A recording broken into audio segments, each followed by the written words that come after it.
दोस्तों, आज की हमारी कहानी यश और पूजा के नाम। मैं किचन में काम करने में बिजी थी। इतने सारे बर्तन अभी धोने बाकी थे और चाय भी बनानी थी। ऊपर से मुझे अपनी सौतेली माँ पर गुस्सा भी था, क्योंकि उन्होंने मुझे बिना वजह आज फिर से डांट दिया था। मैं मुँह ही मुँह में बड़बड़ाए जा रही थी और साथ ही साथ बर्तन भी धो रही थी कि अचानक ही डोरबेल की आवाज़ ने मेरी बड़बड़ाहट में और भी तेज़ी कर दी। अब दरवाज़ा भी मुझे ही खोलना पड़ेगा। वे महारानियाँ तो एसी वाले कमरे में आराम कर रही होंगी। इस घर की सारी जिम्मेदारी तो मुझ पर ही है। छोटे से छोटा काम करने से लेकर बड़े से बड़ा काम भी मुझे ही करना पड़ता है। फिर भी कोई मुझसे खुश नहीं था। मैं मुँह ही मुँह में बड़बड़ाती हुई दरवाजे की तरफ बढ़ गई और ऊंची आवाज़ में पूछा, कौन है? क्योंकि मुझे दरवाज़ा बजाने वाले पर बहुत गुस्सा आ रहा था। शायद वो डोरबेल पर हाथ रखकर हटाना भूल गया था। मैंने गुस्से से दोबारा पूछा, कौन है? आवाज़ आई, मैं हूँ यश चोपड़ा। आवाज़ काफ़ी रौबदार थी। मैंने ऐसा नाम पहले कभी नहीं सुना था जो हमारे रिश्तेदारों या फिर जान पहचान के लोगों का हो। मैंने कहा, तुम्हारे अंदर तमीज़ नहीं है? बेल पर हाथ रखकर हटाना ही भूल गए हो। नैतिकता की किताब में ये बात दर्ज है कि अगर तीसरी बेल पर भी कोई दरवाज़ा न खोले तो वापस लौट जाना चाहिए। मैंने बहुत ही गुस्से से जवाब दिया था। वो भी गुस्से से चीख कर कहने लगा, क्या वापस अमेरिका चला जाऊं? और मैंने एकदम से दरवाज़ा खोल दिया था, क्योंकि ये नाम सुनते ही मेरे चेहरे पर अब हवाइयाँ उड़ रही थीं। अपनी सौतेली माँ की बात याद आई, जो कह रही थी कि उनकी सहेली का बेटा अमेरिका से आने वाला है, कभी भी आ सकता है। उसके लिए ख़ास तैयारियां भी घर में हो रही थीं और मेरी सौतेली बहनें काफ़ी महंगे पार्लर से तैयार भी होने जाती थीं। आए दिन ही फेशियल करवा कर आती, क्योंकि सुना था वो लड़का बहुत ही अमीर परिवार का है और बहुत ही हैंडसम है। और मेरे तो दिमाग से ही निकल गया था। अब तो मेरी सौतेली माँ मेरी इस बात पर बहुत गुस्सा दिखाएंगी कि तुमने मेरी सहेली के बेटे को इतनी देर बाहर खड़े रखा। और ज़रूर यश भी शिकायत करेगा कि मैंने उससे कितनी बदतमीजी का व्यवहार किया।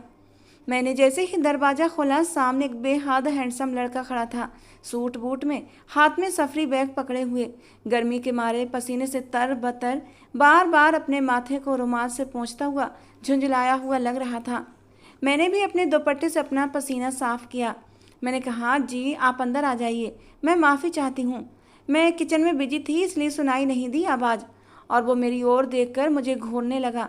कहने लगा, मैं नहीं जानता था कि इंडिया के लोगों का मिजाज भी मौसम की तरह गर्म है, वरना कभी ना आता। और मैं तो परेशान हो गई थी, क्योंकि अब तो वो मेरी सौतेली माँ को ज़रूर शिकायत लगाएगा मेरी, और वो मुझे फिर से ताने मारेंगी। मैंने कहा, आप इतने गर्म इलाके में लेने क्या आए हैं? वहीं रहना था ना। कौन अमेरिका जैसा देश छोड़कर इतनी गर्मी में इंडिया आता है? ना जाने क्यों मेरी ज़बान फिर से फिसल गई थी, क्योंकि गर्मी और पसीने से मेरा मूड भी काफ़ी ज़्यादा गर्म हुआ पड़ा था। मेरी इस बात पर उसने घूर कर मुझे देखा था। मैंने जल्दी से उससे नज़रें हटाईं और आगे आगे चलने लगी। वो भी मेरे पीछे पीछे चला आ रहा था। मैं जल्दी जल्दी से अंदर जाने लगी ताकि अपनी माँ और बहनों को बता सकूं कि अमेरिका वाला मेहमान, जिसका उन्हें शिद्दत से इंतज़ार है, वो आ चुका है बिना बताए। मैं उसे कहने ही वाली थी कि आने से पहले सूचना तो कर देते, यूं ही मुंह उठाकर चले आए हो। मगर मैं अपने शब्दों को अपने दांतों तले दबाए हुए अंदर जाने लगी। जैसे ही लॉन्ज में दाखिल हुई, मैंने उसे लॉन्ज में बैठने को कहा। वो कहने लगा, एक गिलास ठंडा पानी मिलेगा, बड़ी तेज प्यास लगी है। मैं जो ऊपर कमरे की तरफ भागी जा रही थी ताकि अपनी सौतेली माँ को बता सकूं कि उनका मेहमान आ गया है, एकदम से पलटी। मैंने कहा, आपको सब कुछ मिल जाएगा, परेशान ना हो। वैसे भी इतनी सख्त गर्मी से बाहर आए हैं, अगर ठंडा पानी पियेंगे तो बीमार पड़ जाएंगे और फिर मुझे ही बातें सुनने को मिलेंगी कि मेरे मेहमान को आते ही बीमार कर दिया। वो कहने लगा, अगर प्यास की शिद्दत से मैं मर गया तो? और मेरे माथे पर तो बल आ गए थे। भला प्यास की शिद्दत से कौन मरता है? मैं जल्दी से किचन में गई और फिर इसे बर्फ़ जैसा ठंडा पानी उठा लाई और गिलास में डालकर उसे पेश कर दिया। उसने जैसे ही पहला घूंट भरा, शायद उसके गले में पानी अटक गया था, क्योंकि पानी इतना ठंडा था कि उसके गले से उतर ही नहीं रहा था। उसने गिलास वापस ट्रे में रख दिया और मैं हैरानी से उसे देखने लगी। अभी तो वो इतना हंगामा मचाए हुए था जैसे पूरी टंकी ही ख़त्म कर देगा। मगर कुछ ही घूंट पीकर उसने पानी वापस रख दिया था। कहने लगा, आपकी मेहमान नवाजी का शुक्रिया, अब आप आंटी को बुला लें। अजीब सनकी बंदा था। अगर पानी पीना ही नहीं था तो मुझे तकलीफ में डालने की क्या ज़रूरत थी। मैं तो पहले ही जली भुनी बैठी थी। वो मुझे सर से पैर तक गौर से देखने लगा। शायद उसे मैं इस घर की नौकरानी लगी थी, क्योंकि पहली बात तो मेरा हुलिया ही कुछ ऐसा था।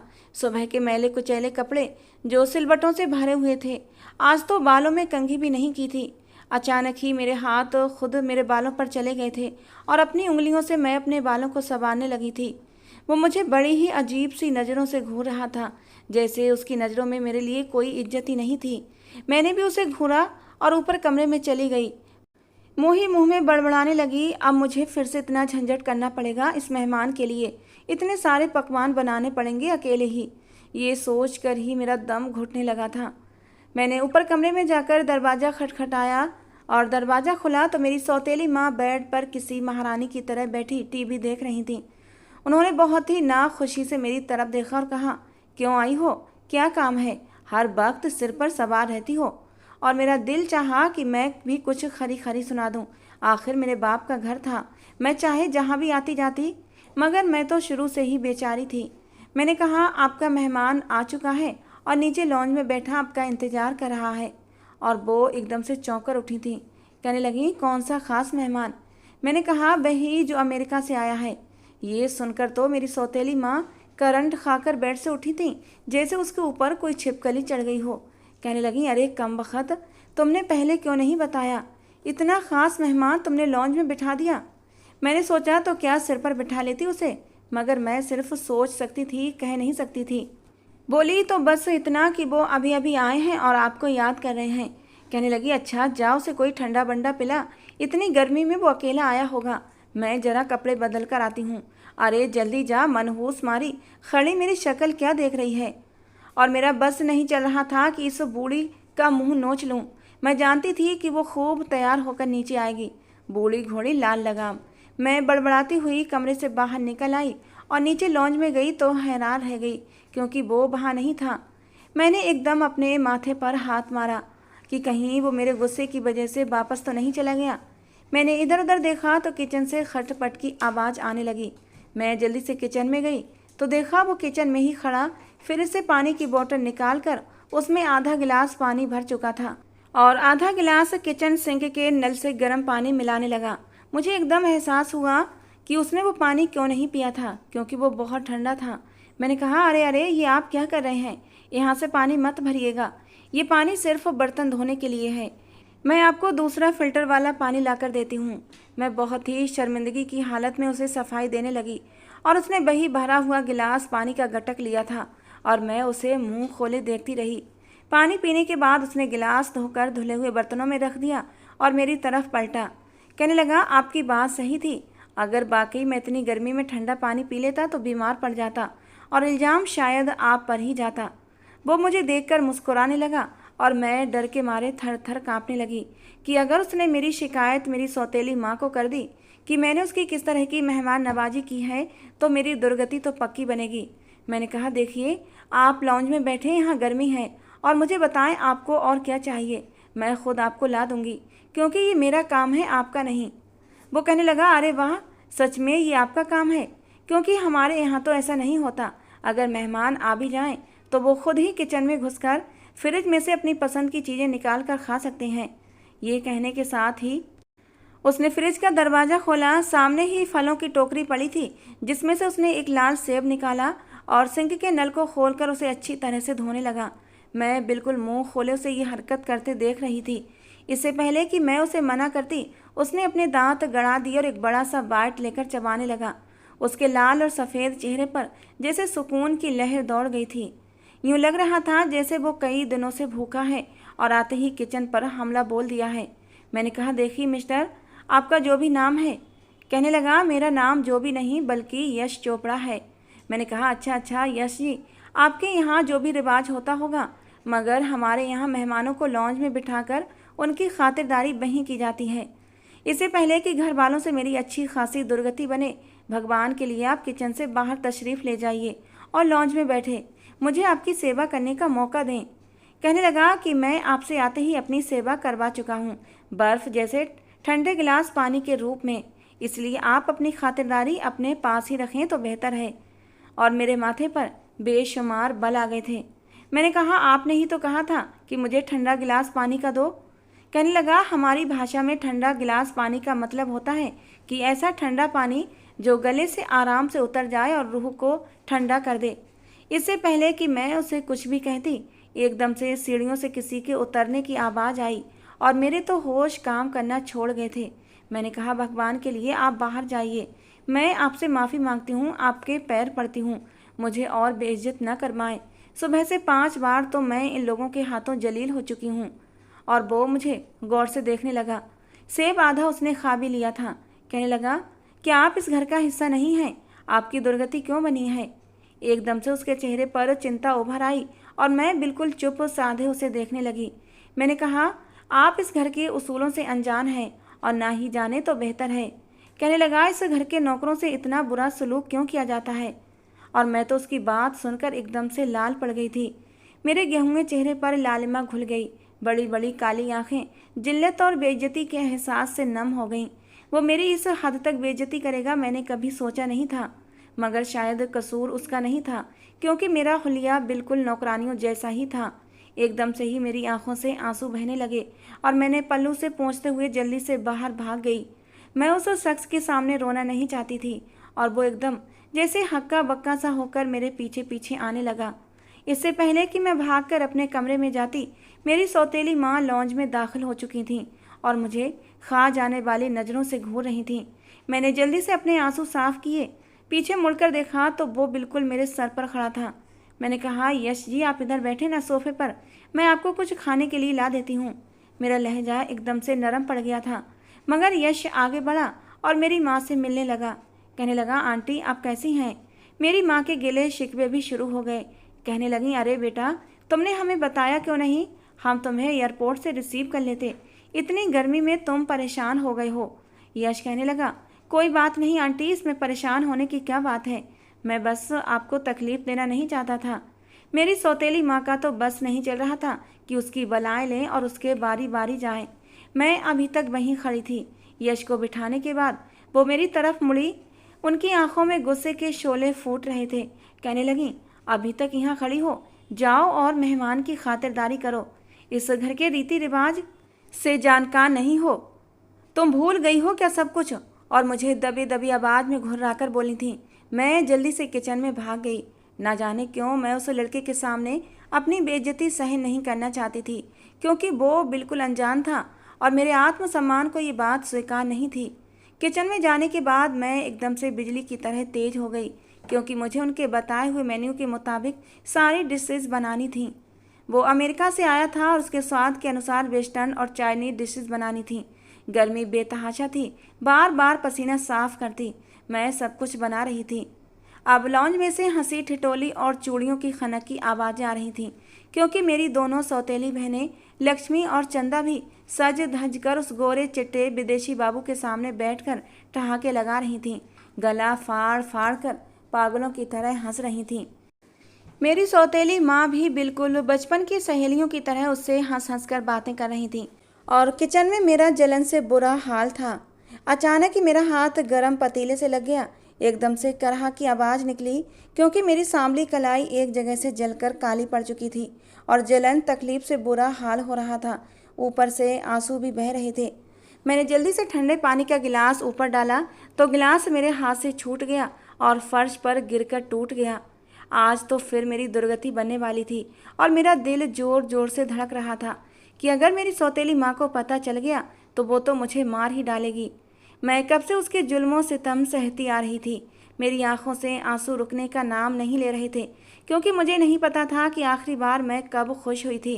मैंने कब इस घर में सुकून का सांस लिया था। बचपन से लेकर आज तक मैं जुल्म और सितम ही तो सहती आई थी। मेरा भाग्य भी तो मेरे रंग की तरह काला था। मैं सांवली सलोनी सी लड़की थी, क्योंकि मेरा रंग मेरी माँ पर गया था, जो मेरी ही तरह सांवले रंग की थी। वो मेरे बाप के जुल्मों सितम सहते सहते मर गई थी, क्योंकि मेरे बाप को वो पसंद नहीं थी। शायद इसीलिए, क्योंकि उनका रंग सांवला था और मेरे बाप गोरे चिट्टे थे। मेरे बाप एक बिजनेसमैन थे और उन्हें अपनी सेक्रेटरी से प्यार हो गया था। सेक्रेटरी ने उन्हें अपने हुस्न का दीवाना बना लिया और अपनी चिकनी चुपड़ी बातों में ऐसा फंसाया कि मेरे बाप ने मेरी माँ के पास आना ही छोड़ दिया। वो सिसकते दम तोड़ गई थीं। आज वही सेक्रेटरी, जो कि एक मामूली वर्कर थी और बहुत ही गरीब घराने से संबंध रखती थी, मेरे बाप की बीवी बनकर इस घर पर हुकूमत कर रही थी और मेरे बाप के दिल पर भी। और मेरी हैसियत किसी कूड़ेदान की तरह थी जो घर में बिल्कुल फालतू है। मेरी माँ ने शुरू से ही मुझ पर जुल्म और सितम के पहाड़ तोड़े थे। उसने कभी भी मुझे अपनी बेटी स्वीकार नहीं किया था और मेरे बाप को भी मेरे खिलाफ भड़काती रहती थी कि ये बदजबान है, बदचलन है। मेरे कॉलेज की पढ़ाई भी इसी वजह से छूट गई थी, क्योंकि मेरे बाप को मुझ पर शक होने लगा था कि शायद मेरा पराये लड़कों के साथ अफेयर है। हालांकि मैंने तो कभी किसी लड़के की तरफ आंख उठाकर भी नहीं देखा था, मगर मेरी सौतेली माँ चाहती थी कि उसकी दोनों बेटियां पढ़ लिख कर ऊंचे ऊंचे घरों में ब्याही जाएं और मैं बस घर में नौकरानी की तरह पड़ी रहूं। मुझे तो कभी कभी अपने बाप पर भी हैरत होती थी कि उसका खून इस कदर सफ़ेद पड़ गया था। अगर वो कभी मेरी तरफ प्यार से देखता भी तो मेरी माँ मुझे ऐसे हाल में न रखती। मेरा बाप तो कई कई दिनों तक मुझसे बोलता भी नहीं था। अब मैं घर की नौकरानी बनकर रह गई थी और मेरी दोनों बहनें घर में और बाहर हर जगह राज करती थीं। वे पढ़ाई में इतनी ज़्यादा अच्छी नहीं थीं, मगर इतने ज़्यादा पैसे भरने के बाद उनके मार्क्स काबिल कबूल आ जाते थे। मैं पढ़ाई में बहुत अच्छी थी, मुझे पढ़ने लिखने का भी बहुत शौक था, मगर मुझे 12वीं क्लास के बाद ही घर बिठा दिया गया और मेरी बहनें यूनिवर्सिटी में पढ़ती थीं और साथ ही साथ लड़कों के साथ दोस्ती भी जमाई हुई थी। वे बहुत ज़्यादा लिबरल और बोल्ड थीं, मगर मेरे बाप को उनका बोल्डपन नज़र नहीं आता था।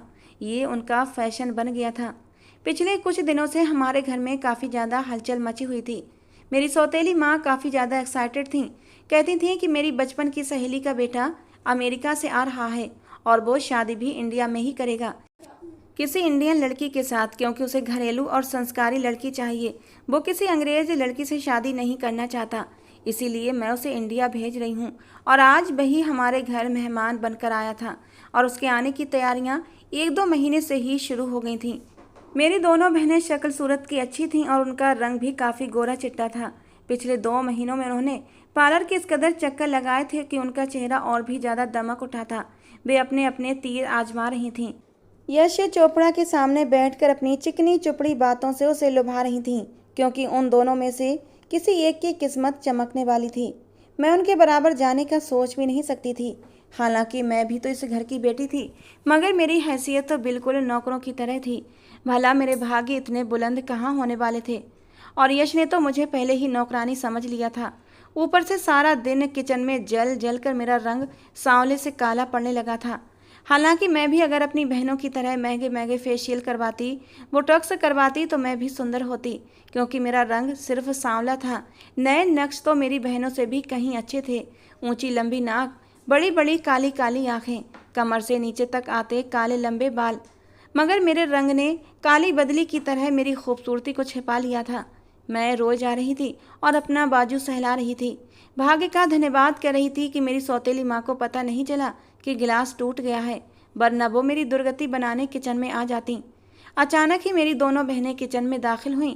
मैं जानती थी कि वे क्या करने आई हैं। कहने लगी, पूजा सब कुछ रेडी है ना, कोई चीज़ बनाना रह तो नहीं गया।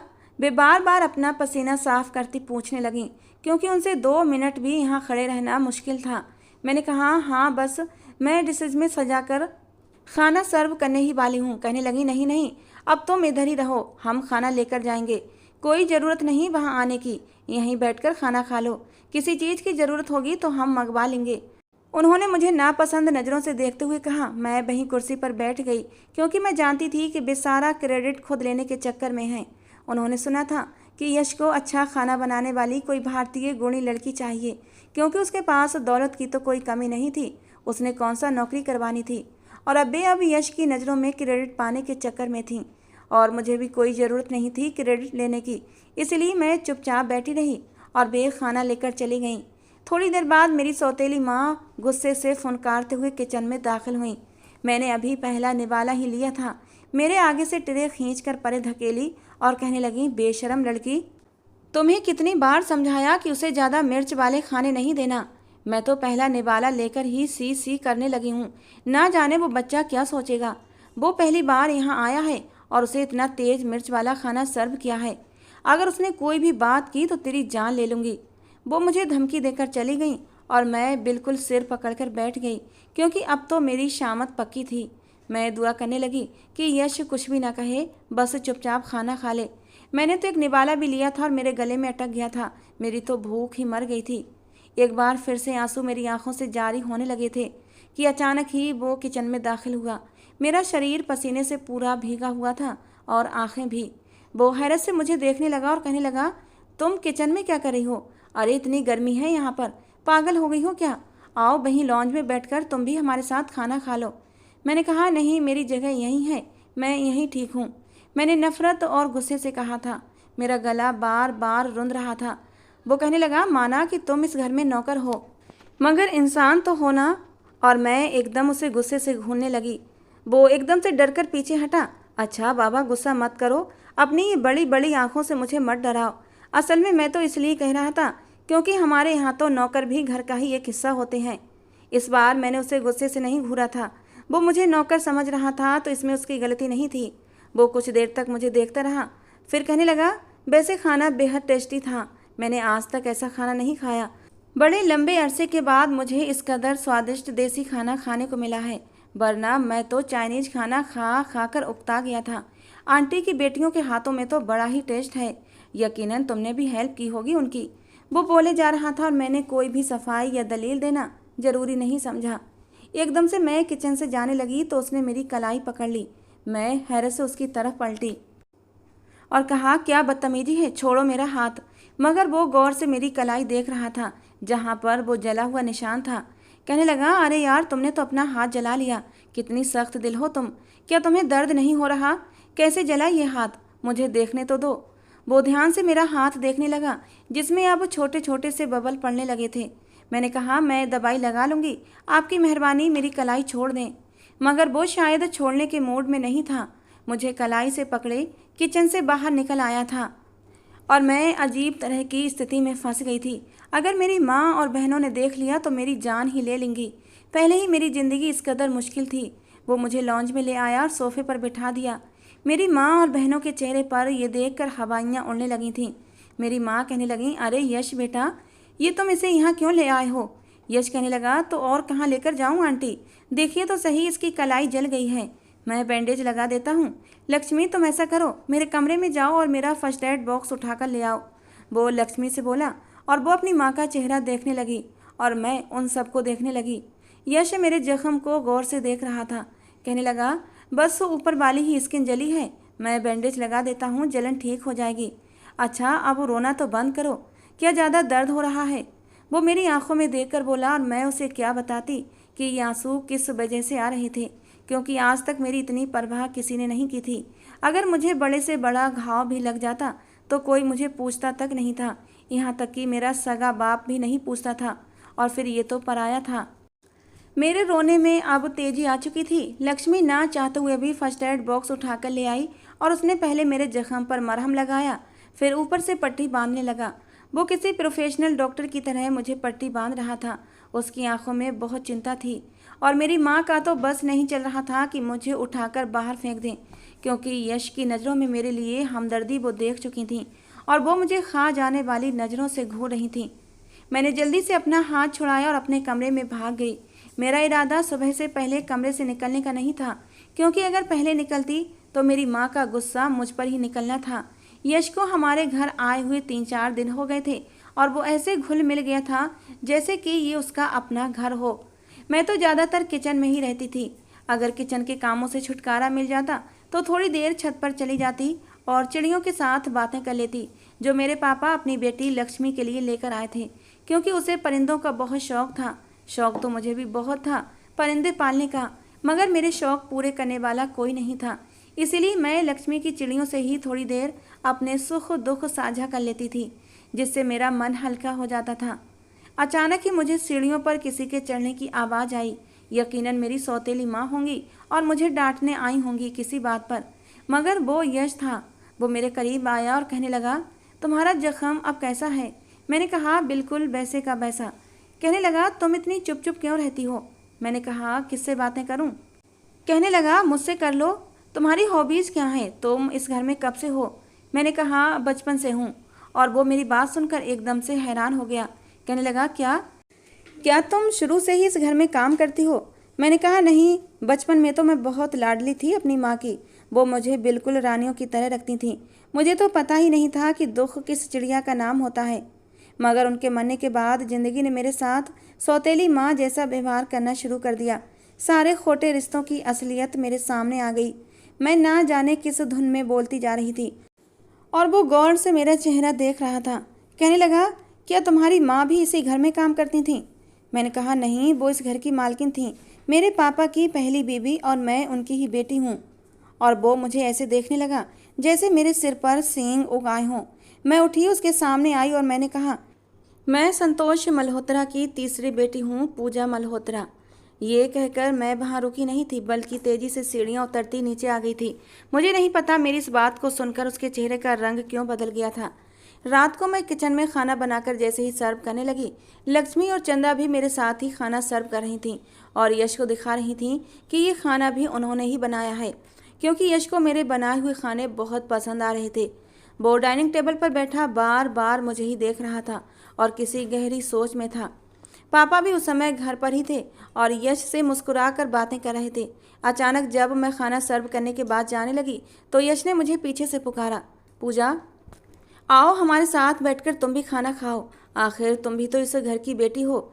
यश की ये बात सुनकर जैसे सबको सांप सूंघ गया हो और मैं जहाँ की तहाँ रह गई। पापा ने भी कहा, हाँ हाँ पूजा बेटा, किधर जा रही हो, इधर हमारे साथ बैठो ना। आज तो पापा को भी याद आ गया था कि मैं उनकी बेटी हूँ। मेरी सौतेली माँ और बहनें खा जाने वाली नज़रों से मुझे देख रही थीं और मुझे ना चाहते हुए भी उनके साथ बैठना पड़ा। यश सामान्य अंदाज में बातें कर रहा था, मेरी पसंद नापसंद के बारे में पूछ रहा था और पापा भी उसे बता रहे थे कि मैं कितनी अच्छी बच्ची हूँ। ये सारा खाना पूजा ने ही बनाया है। पापा कहने लगे, छोटी उम्र में ही इसने घर की सारी जिम्मेदारियाँ उठा लीं। सगी माँ इस दुनिया में नहीं रही, मगर इस बच्ची ने अपने आप को बहुत अच्छे से संभाला। मुझे अपनी बेटी पर गर्व है। मैं अपने पापा की बातें सुनकर हैरान रह गई थी। आज तक उन्होंने मेरी कभी तारीफ नहीं की थी। यश भी कहने लगा, हाँ अंकल, पूजा बाकी काबिले तारीफ है। उसके बनाए हुए खानों का तो मैं दीवाना हो गया हूँ। मैंने मम्मी को फ़ोन करके बताया है कि इतने दिनों बाद मुझे घर के खाने का स्वाद मिला है। सच कहूँ तो मैं भी अपने लिए एक ऐसी ही लड़की की तलाश में हूँ जो घर की जिम्मेदारियाँ अच्छे से संभाल सके और मुझे भी संभाल सके। अगर पूजा मेरी लाइफ में आ जाए तो ये मेरे लिए बहुत ही खुशकिस्मती की बात होगी। कहते ही यश एकदम से मुस्कुराने लगा था और मुस्कुराते हुए मेरी तरफ देख रहा था। मैं तो चम्मच उठाकर प्लेट में रखना ही भूल गई थी। पापा भी यश की बात पर मुस्कुरा रहे थे और मेरी सौतेली माँ और दोनों बहनें ऐसा लग रहा था जैसे काटो तो बदन में खून नहीं। वे तो 3-4 दिनों से यश के आगे पीछे घूम रही थी, उसके साथ होटलिंग कर रही थी। एकदम से मेरी सौतेली माँ ने बात संभालने की कोशिश की और कहने लगी, हाँ बेटा यश, हमारे घर की लड़कियाँ बहुत ही सुगढ़ हैं। अब तुम लक्ष्मी और चंदा को ही देख लो, जब से तुम आए हो नए नए खाने बना बनाकर तुम्हें परोस रही हैं। मेरी सौतेली माँ ने ढिठाई से सारा क्रेडिट अपनी बेटियों को दे दिया। यश मुस्कुराते हुए कहने लगा, इस हफ्ते मम्मी आ रही हैं। उन्होंने कहा है कि मेरी सगाई करके ही वापस जाएंगी और अपनी बहू को भी जल्द से जल्द साथ लेकर जाएंगी, क्योंकि उनका कहना है कि वे अमेरिका में बहुत बोर हो रही हैं। खाना बहुत तनाव में खाया गया था। मैं तो फ़ौरन ही अपने कमरे में चली गई थी। मुझे यकीन नहीं हो रहा था। फिर मैंने सोचा शायद मजाक कर रहा होगा। भला मेरे जैसी सांवली सलोनी लड़की उसके साथ कैसे जचेगी। 1 हफ्ते के बाद उसकी मम्मी आ गई। वे बहुत ज़्यादा मिलनसार थीं, क्योंकि उनका संबंध तो इंडिया से ही था और यश के बिजनेस और जॉब की वजह से अमेरिका चली गई थीं। कहने लगी, मैंने यश से कह दिया है कि अपना सारा सेटअप इंडिया में ही बना ले, क्योंकि मैं अब और परदेश नहीं काट सकती। वे मुझसे भी बहुत मिलनसार अंदाज में मिली। मैंने सजने संवरने की कोई कोशिश नहीं की थी और ना ही मुझे अदाएं दिखाने का शौक़ था। मेरी सौतेली माँ और बहनें हर तरह की कोशिश कर रही थीं कि किसी तरह वे अपनी बेटियों में से किसी एक का रिश्ता यश का मांग लें, मगर जो बात उनकी मम्मी ने कही उसे सुनकर सबके होश उड़ गए। वो कहने लगी, मेरे लिए तो तीनों बच्चियां ही बराबर हैं, तीनों ही बहुत मिलनसार और प्यारी बच्चियां हैं, मगर मेरा एक ही बेटा है और मैं अपने बेटे की पसंद के अनुसार ही उसकी ज़िंदगी का फैसला करूंगी।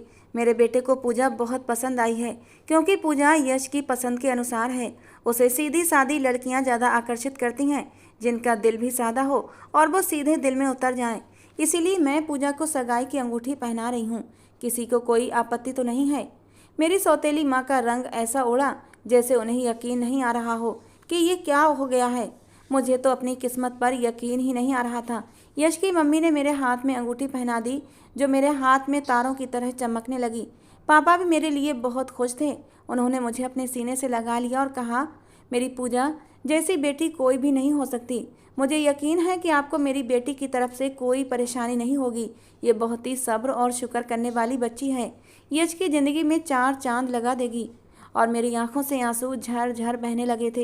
यूं लग रहा था जैसे सैलाब आने वाला है। मैं एकदम से अपने कमरे में भाग गई और दरवाज़ा जोर से बंद कर लिया। मेरा दिल धड़क रहा था। क्या कभी ऐसा होता है कि दिल में कोई दुआ आई हो और उसे बिना मांगे ही कबूलियत का दर्जा मिल जाए? यश भी मेरे लिए किसी बिन मांगी दुआ की तरह था, या बेमौसम की हल्की फुल्की बारिश की तरह जिसने मेरी ज़िंदगी को गुलशन बना दिया था। रात को यश मेरे पास छत पर आया। वो बहुत ज़्यादा खुश लग रहा था। मैंने रेलिंग पर अपना हाथ टिका रखा था जिसमें अंगूठी का नग चमक रहा था। उसने मेरे हाथ के साथ अपना हाथ रख दिया। उसके हाथ में भी वही अंगूठी थी जो हमारी सगाई की थी। मैंने उसकी आंखों में देखा और कहा, आपने मुझे क्यों पसंद किया? मैं किसी भी लिहाज से आपके मापदंड पर पूरा नहीं उतरती। कहने लगा, क्या कमी है तुम्हें? बस थोड़ी सी गुस्से वाली हो। हर वक्त गुस्सा तुम्हारी नाक पर रहता है। उसने मेरी नाक पर अपनी उंगली रखी और मेरे तन मन में जैसे भावनाओं का तूफान उठ गया। मैंने अचानक ही उसकी तरफ देखा था। दिल ने नए लय पर धड़कने शुरू कर दिया था।